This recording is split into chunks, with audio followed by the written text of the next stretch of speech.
Paz do Senhor Jesus para os irmãos, amém? Glória a Deus.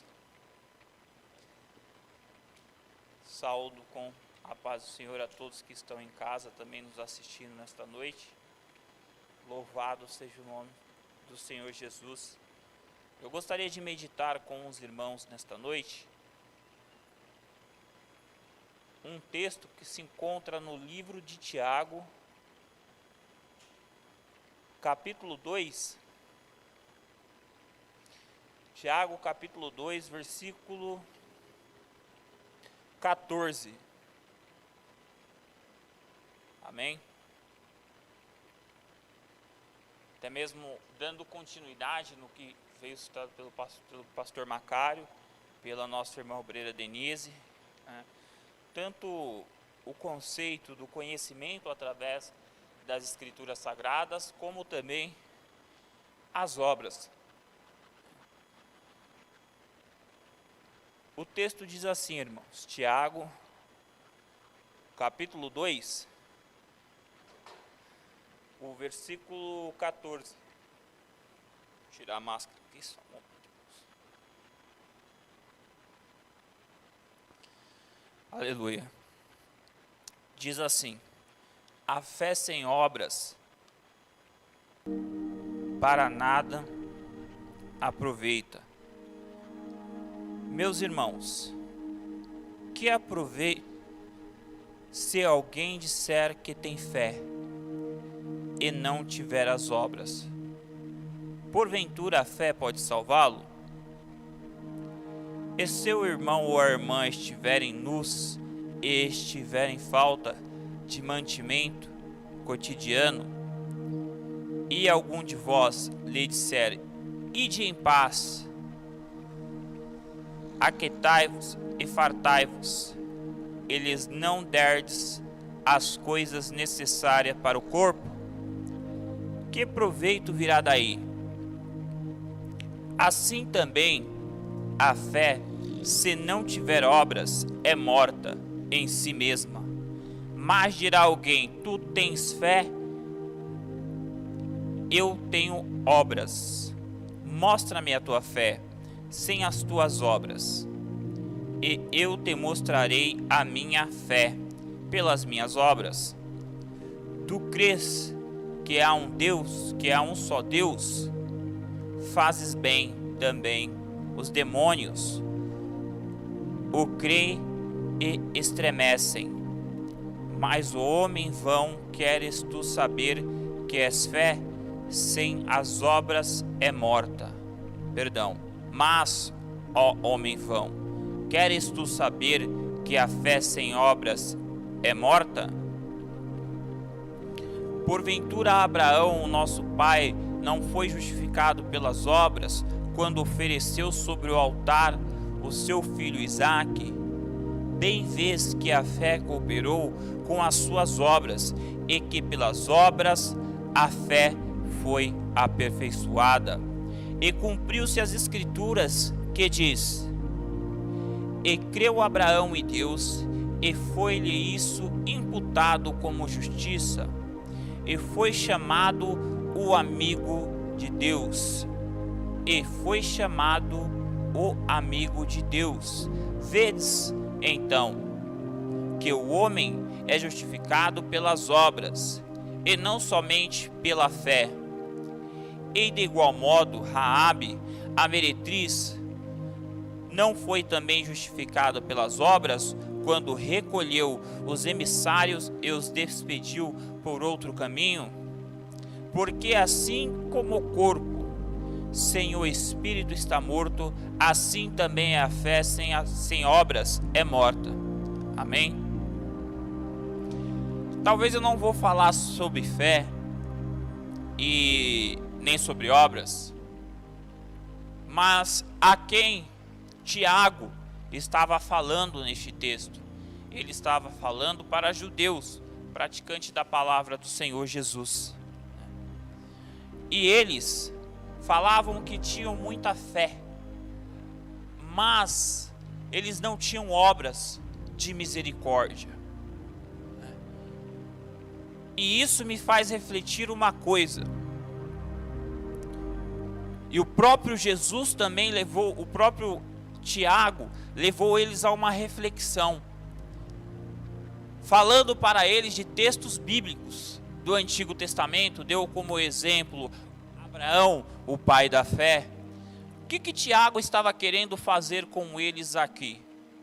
Talvez esse seja o objetivo da mensagem de hoje, nos levar a refletir a importância de conhecer as Escrituras, a importância de saber sobre o que a palavra diz, porque é isso que Tiago está falando. Não basta somente ter uma religião ou professar uma fé, você tem que conhecer o que a Escritura testifica sobre essa fé. E é isso que eu disse, que talvez eu falaria um pouco sobre o que o pastor Macário disse, porque é nítido que hoje a falta de prática do cristianismo por parte do cristão é por não conhecer a palavra de Deus. Aqui Tiago está exortando um povo que estava praticando a fé cristã, mas parecia que eles não conheciam o que estava escrito nas Escrituras, porque o apóstolo é obrigado a relembrá-los.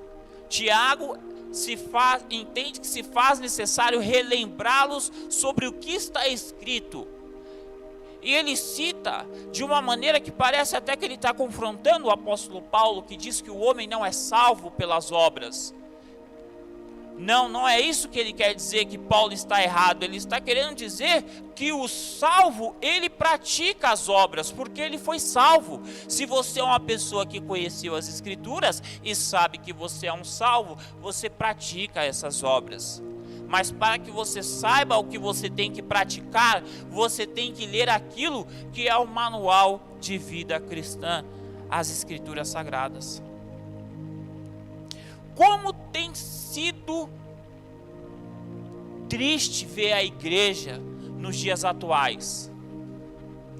A pandemia, ela foi um objeto de reflexão tremendo para o cristão, porque você vê cada vez mais as pessoas desoladas, tristes, e muitos desses são aqueles que fazem parte do corpo da igreja de Cristo, que sempre professou esperança, que sempre professou fé, que sempre falou de um Deus vivo, mas talvez seja o Deus da religião que ele falou.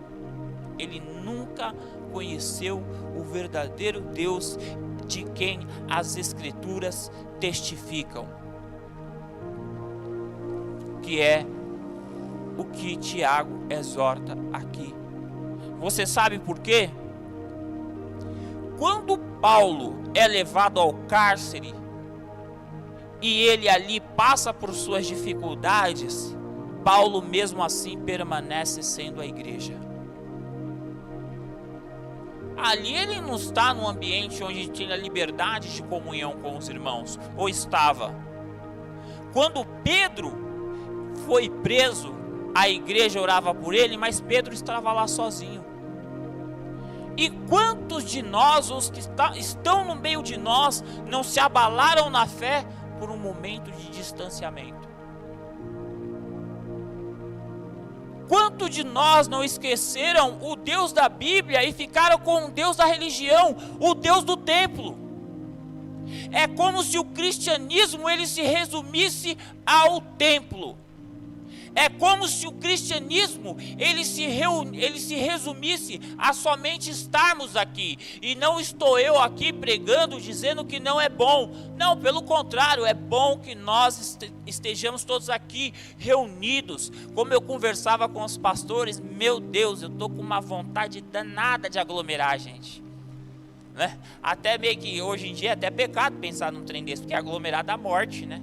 Mas fala quem não está com a vontade de aglomerar de novo, de juntar os irmãos, aquela comunhão maravilhosa. Eu também tenho esse desejo maravilhoso. Como o próprio apóstolo Paulo, em muitas de suas cartas, ele escreve: desejo muito ir ter convosco, sabe? Porque é prazeroso estar com os irmãos, é prazeroso estar em comunhão. Mas tem momento que isso não acontece. E aí? Como você, a igreja, se comporta? Aqui, Tiago está falando de uma situação de uma igreja que era tremendamente abençoada. Um contexto onde os ricos moravam na parte superior e os pobres moravam mais ou menos na parte de baixo, e até os seus esgotos caíam na casa dos irmãos, mas nem nisso eles pensavam. Olha, estavam bem abençoados esses irmãos, né? Na hora da ceia, então, bora comer tudo do bom e do melhor, porque fui eu que trouxe. Eu trouxe isso aqui, então eu vou comer do bom. Os pobres que não podiam, muitas das vezes nem participavam. É esses crentes que o apóstolo Tiago está exortando aqui. Esse Tiago é o Tiago, irmão de Jesus. É o Tiago, irmão de Jesus. Perdão, é o Tiago apóstolo, Tiago, irmão de Jesus. Ele está exortando sobre isso. Por que esse povo estava praticando isso? Porque se esqueceram da palavra. A mesma palavra que vai dizer: comunicai aos santos em vossas necessidades. Ou seja, se aqueles irmãos mais humildes estavam ali, vamos fazer com que os irmãos mais humildes tenham condições de ter o que nós temos, que é mais ou menos o que a nossa irmã falou aqui, que é: se você ama o seu irmão, se você vê ele com necessidade, se faz alheio, você de fato não o ama, porque o verdadeiro amor de Cristo, que está descrito nas Escrituras Sagradas, nos exorta a ajudar o necessitado. É por isso que é fundamental conhecer a palavra de Deus, pois como diz no Evangelho de Mateus capítulo 7, a partir do versículo 24, ele fala sobre aquele que constrói a sua casa sobre o alicerce, né? E o homem que constrói a sua casa sobre a areia. Quem constrói a sua casa no alicerce, ele é bem-aventurado. Vamos ler esse texto, para que a gente também possa compreender um pouco da palavra de Deus. Louvado seja o nome do Senhor Jesus. Os textos bíblicos, eles completam um ao outro. A Bíblia em si, ela se responde. A grande dificuldade é que se nós não a lermos, nós não vamos saber disso. Amém? Mateus capítulo 7, 24 diz assim: os dois alicerces, todo aquele pois que escuta minhas palavras e as pratica, assemelhá-lo-ei ao homem prudente, que edificou a sua casa sobre a rocha. E desceu a chuva, e correram rios, e assopraram ventos, e combateram aquela casa, e não caiu, porque estava edificada sobre a rocha. E aquele que ouve estas minhas palavras, e não a pratica, e não a cumpre, compará-lo-ei ao homem insensato que edificou a sua casa sobre a areia. E desceu a chuva, e correram rios, e assopraram ventos, e combateram aquela casa, e caiu, e grande foi a sua queda. E aconteceu que, concluindo Jesus este discurso, a multidão se admirou de sua doutrina, portanto, os ensinava com autoridade e não como os escribas. Por que essa comparação?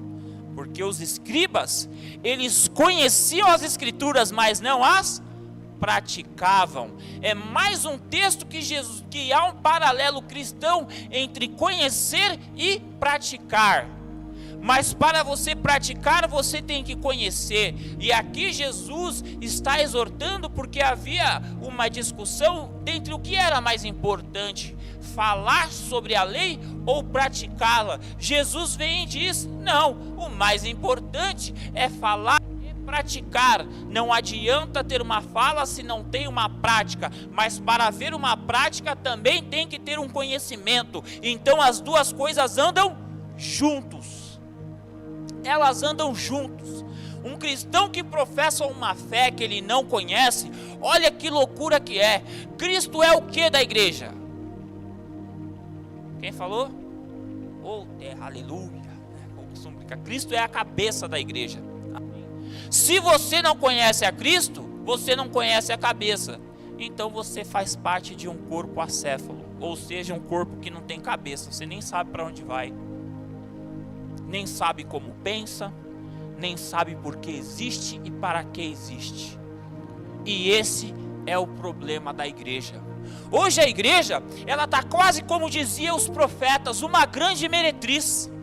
Pois em todo lugar que nos colocam nós aceitamos, porque não conhecemos o nosso lugar, porque não sabemos o que somos e por que somos. Somos um corpo vivo que transforma uma sociedade morta. Aí não, nós deixamos a sociedade morta matar a igreja e o seu propósito nos dias atuais, porque o povo de Deus não conhece as escrituras sagradas e de quem elas testificam.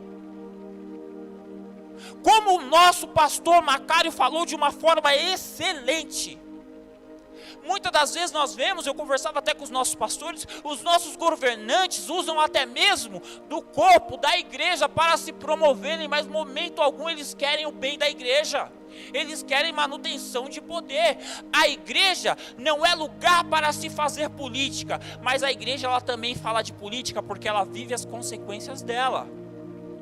Porque nós temos que orar pelos nossos governantes, nós temos que orar para que Deus dê sabedoria para eles. Nós não devemos bajular a homens, nós devemos exortá-los a andar no caminho correto das sãs e sagradas escrituras. Mas como você exorta alguém sobre aquilo que você não conhece?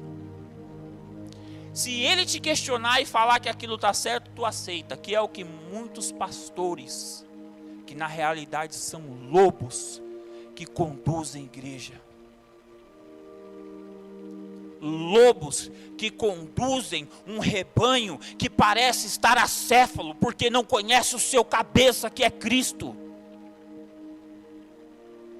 A gente tem que tomar este cuidado para não ter práticas que não condizem com o reino de Deus.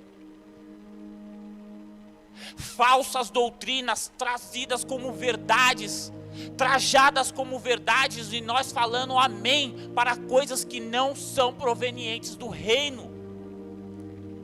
Você vê como é fácil? Aqui Tiago está falando com uma igreja, gente. É uma igreja.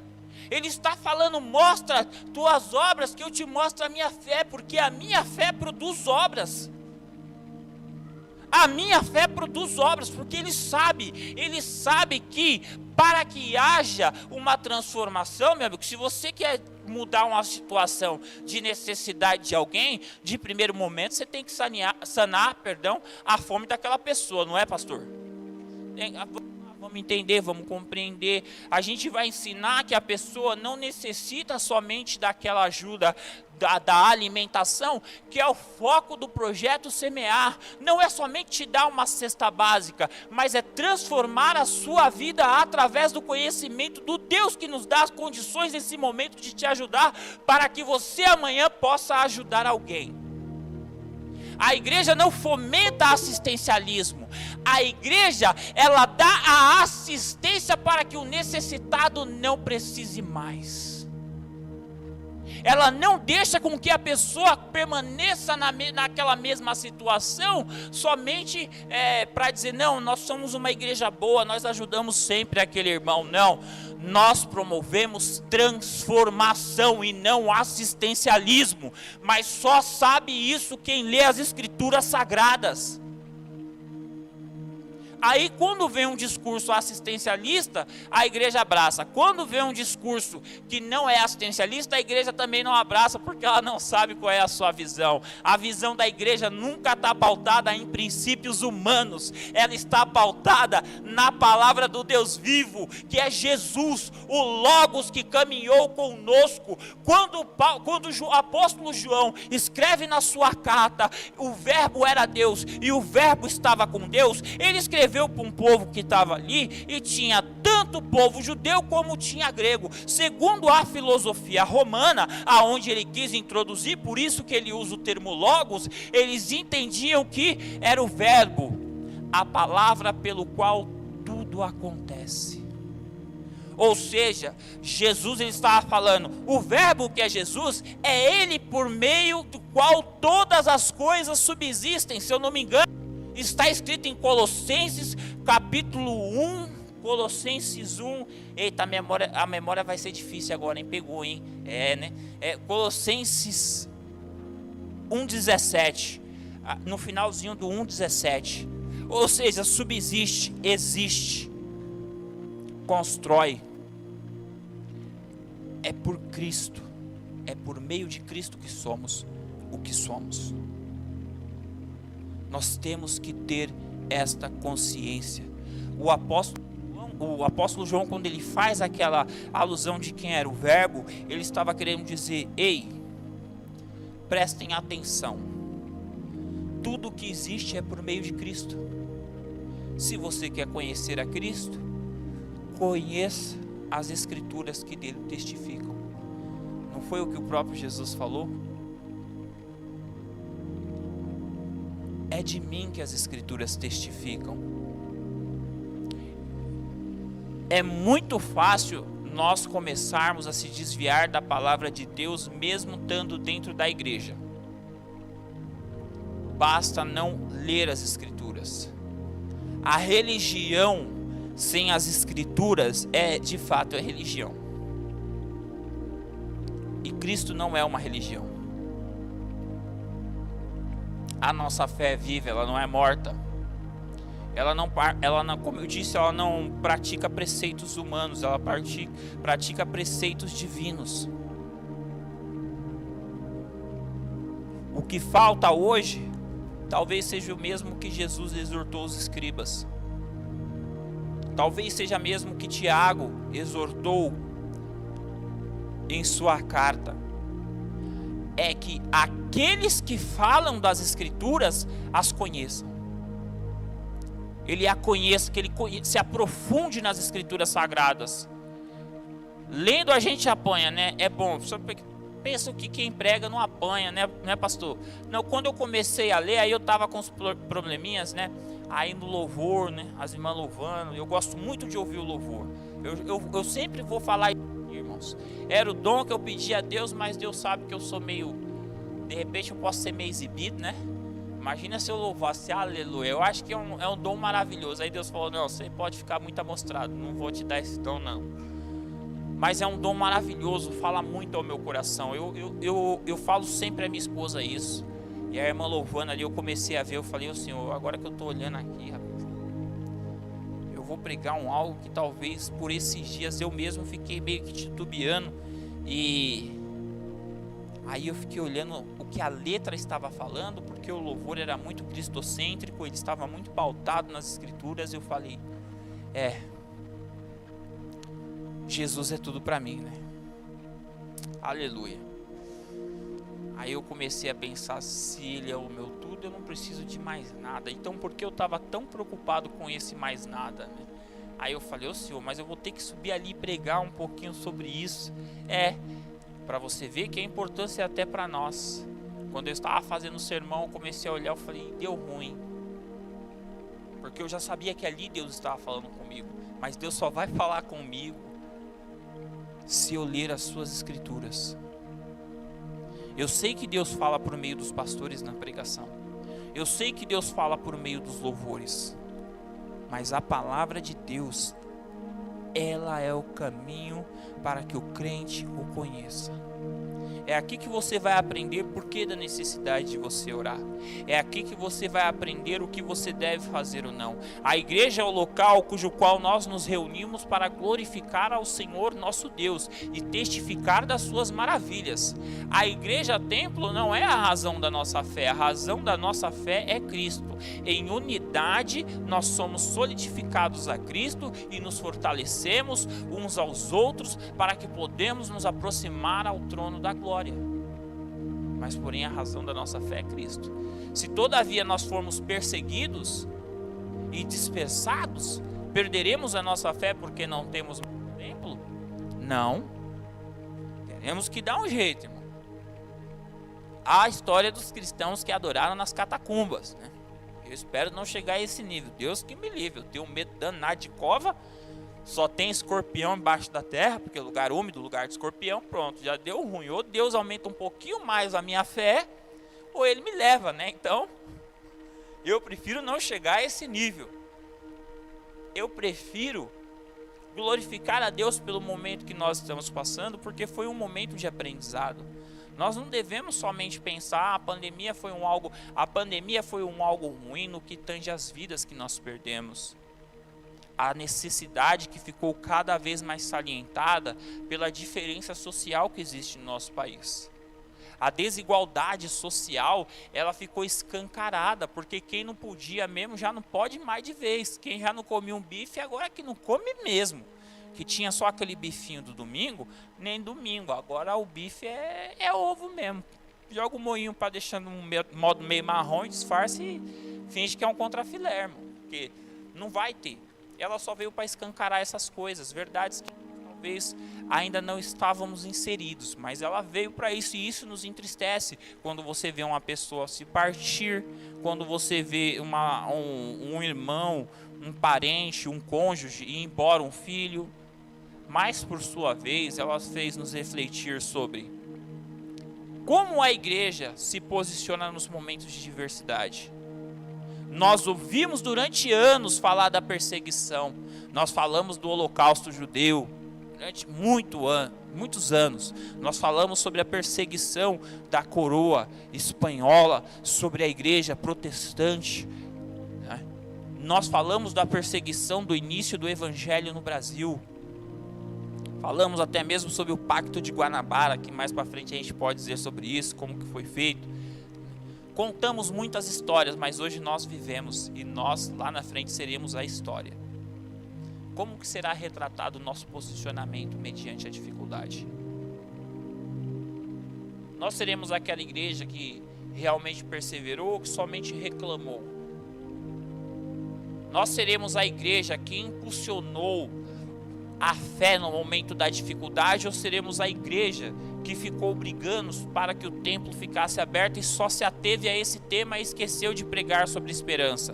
Graças a Deus não, né? Porque nós fizemos 21 dias de esperança aqui, fechado ou aberto, nós falamos do motivo da nossa esperança, que é Jesus. As coisas ao nosso redor pode acontecer, nós só não podemos esquecer quem nós somos e por que somos. E essas coisas nós só sabemos lendo a palavra de Deus. A dificuldade, ela vai bater a sua porta. Deixa eu te falar, a pandemia, ela veio de uma maneira, irmão, que é como tá nas escrituras aqui. Na onde você estava alicerçado, você conseguiu se manter de pé? Se algum aspecto da pandemia abalou a sua fé, você já tem que analisar na onde que você está firmado. Como você fundou a sua casa, como você fez, como você a edificou. Foi na palavra de Deus? Porque nela está dizendo, no mundo tereis aflições. Tem de bom ânimo. Você se sente de bom ânimo? Isso não quer dizer que nós não temos que se entristecer, tá? Estou dizendo aqui que você tem que, o irmão morreu, eu vou sorrir. É até esquizofrênico. Não, só está dizendo que você não deve perder a sua fé. Quando o cristão, ele verdadeiramente conhece o Deus das Escrituras e nele ele solidifica a sua casa espiritual, porque você é templo, você está edificando este templo, você está sendo edificado, mas na pedra que é Cristo Jesus, que muitos hoje parece que não, mas tenha rejeitado. Constrói a sua fé no dinheiro, constrói a sua fé em bens materiais, e isso nos engana, porque muitas das vezes nós somos prósperos naquilo, e aí nós acreditamos que Deus está nos abençoando, né? Cadê a irmã Heloísa, que aqui ia me ajudar num paralelo? Que é mais ou menos quando a gente constrói uma casa. Ela que é do ramo, da engenharia, deve entender. Eu estava conversando com a minha esposa sobre uma casa que caiu em Osasco. Aquela pessoa, ela construiu o primeiro pavimento, estava bonito, bom, maravilhoso, anos se passaram, ela teve mais condições, construiu mais um pouco, depois teve mais condições, subiu mais um andar, depois teve mais condições, subiu mais outro andar. E conforme o tempo, tem um vídeo que mostra a casa deu uma trincada de um lado, daqui a pouco saiu um pouco de fumaça e tudo caiu. Aquela pessoa não construiu com maldade, falando, eu vou construir aqui de qualquer maneira e só para ganhar dinheiro e depois vai cair tudo. Não, porque ele também teve prejuízo naquilo. Mas ele construiu sem saber a maneira certa de fazer. E é mais ou menos o que as escrituras dizem, porque no final diz assim: e desceu a chuva e correram rios e assopraram ventos e combateram aquela casa e ela caiu. Grande foi a sua queda. A gente não percebe, a gente vai levando a vida, vai construindo, vai fazendo coisas, aparentemente está bonito, está indo tudo bem, obrigado, até sobrevir as dificuldades. As dificuldades são importantes na vida do crente para mostrar aonde está a sua fé. As coisas acontecem contra o corpo de Cristo para mostrar aonde está verdadeiramente solidificado o corpo de Cristo. Nós temos que pararmos de ser hipócritas, de ficar falando de uma fé cujo qual nem nós mesmos a conhecemos, de tentar empurrar goela abaixo aos outros, uma fé que nem você mesmo sabe que é. Vivemos de forma hipócrita no mundo, falando de um Deus maravilhoso que você vem aqui, louva, e quando sai daqui, não pratica essa fé. Não vive essa fé. É o que Tiago está falando para aqueles hipócritas que falavam de fé, mas as obras eram mortas. Porque as suas obras diz muito do Deus que você serve. Então cuidado como você está conduzindo a sua construção, porque ela está dizendo quem é o construtor. E se você não demonstra sobre o que você está sendo construído, sobre na onde que você está sendo construído, que é Cristo Jesus, obviamente você não consegue mostrar o construtor, que é Cristo. Você não consegue mostrar na onde você está solidificado. É essa dificuldade que a igreja tem enfrentado nos dias atuais. O discurso tem que condizer com as atitudes. Nós não podemos vir aqui nesta noite, eu já estou encerrando, para falar sobre: iremos começar uma escola bíblica dominical ou um ensinamento? Eu até tenho uma capa aqui de 12 anos atrás que é da escola bíblica dominical. Nunca teremos um diploma, mas a festa de formatura será eterna. Porque você de fato não tem diploma na escola dominical, né, pastor? Mas a formatura será no céu, porque o conhecimento das escrituras, fica tranquilo, quando você conhecer as escrituras, tudo isso se acabar, nós iremos nos regozijar no céu.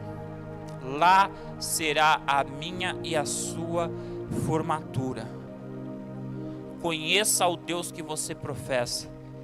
Conheça esse Deus. Não viva uma vida religiosa, que talvez nós estejamos praticando um desserviço para o reino. E não foi para isso que nós somos chamados. Amém? Quando você sair daqui hoje, lembre-se que a Bíblia não diz compartilhar o que te sobra, mas compartilhar o teu pão, aquilo que você tem. Então pratique o que Tiago falou àquela igreja. A fé sem obras é morta. Não adianta vir ao templo se você não for o templo do Deus vivo. Amém? Guarde essa palavra no seu coração. Você que está em casa, reflita sobre o que foi dito nesta noite, sobre o que foi louvado, porque isso é ser a igreja instituição. A igreja instituição, ela atua tanto no mundo espiritual como no mundo material. Aqui nós estamos exercendo a nossa fé, falando de um Deus vivo para praticar obras vivas, que é ir a todo mundo pregar o evangelho, mas também corroborando. Jesus falou: olha esse povo todo que está aqui, eles estão com fome. Um fala: nós não temos o que dar. O outro: aqui ninguém tem nada. Quem tem? Ó, tem um menino ali, 2 pães e 5 peixinhos, mais ou menos é isso, né? Se eu não me engano, aqui a memória não me diz. E Jesus multiplicou aquilo que tinha. Era pouco, mas multiplicou. Você tem fé que Deus pode multiplicar na sua vida? Ajude o teu próximo. Não seja mesquinho. Aonde está o seu coração, está o seu tesouro. Nós não vamos levar nada dessa terra. Faça da sua fé uma fé viva. Não venha somente ao templo, porque Deus não se agrada daqueles que falam, mas não praticam. Isso eu estou falando com as obras de misericórdia, mas também há outras obras que nós como cristãos devemos praticar.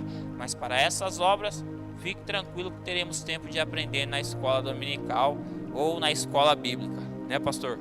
Louvado seja o nome do Senhor. Será quando, pastor? Dia 2 de maio. Irmão, pode me procurar a irmã Vera. Não somente para isso, para qualquer outra coisa. Talvez nós vamos chorar junto, mas certeza eu tenho, vazio não sairemos. Porque ontem, até mesmo de uma conversa pretensiosa que nós estávamos tendo, eu saí muito edificado com o testemunho da nossa irmã Thalita, né? E foi um diálogo.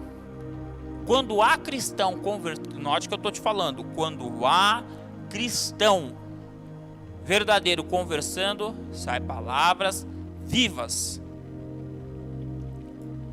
Quando há duas pessoas normais conversando, há um perigo muito grande de sair coisas que procedem do maligno. Mas fique tranquilo, procure o irmão, converse, que haja diálogo entre nós. Estamos aqui para nos edificar mutuamente. Quero que fique bem frisado na cabeça dos irmãos. Não é que eu não quero que o templo reabra, não. Eu quero cumprir tudo o que a Bíblia me diz, porque o próprio demônio chegou para Jesus utilizando as escrituras sagradas, dizendo: se você te jogar daqui, os anjos te pegarão. Muitos crentes têm feito isso. Não, vai nada não, você não vai pegar nada não, vai lá com fé. Não é bem assim, porque não tentarás o Senhor teu Deus. Cuidado para não pecar contra a palavra. Você sabe que quando você peca e não percebe que esse critério da pandemia ele é tão forte, porque quando você está pecando com perigo de vida, você está pecando contra o bem maior que Deus deu, que é a vida do ser humano. É grave isso. Você está colocando em risco o dom que Deus deu, ele não é seu, então não faça isso, amém? Louvado seja o nome do Senhor, eu agradeço minha oportunidade e uma semana abençoada a todos, amém?